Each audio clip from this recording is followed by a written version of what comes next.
Hello YouTube, today I'll be showing you 2 cool coin magic tricks. This one, I only know 2, but it's probably my favourite. What you need to do is get your 2 thumbs, place them on the coin, so you're holding it between your thumbs. When you've done that, try and cover your thumbs with your fingers. It should look like it's higher. And then eventually you can make it hover.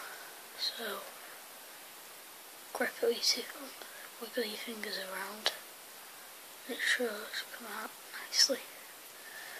So that's 10p1.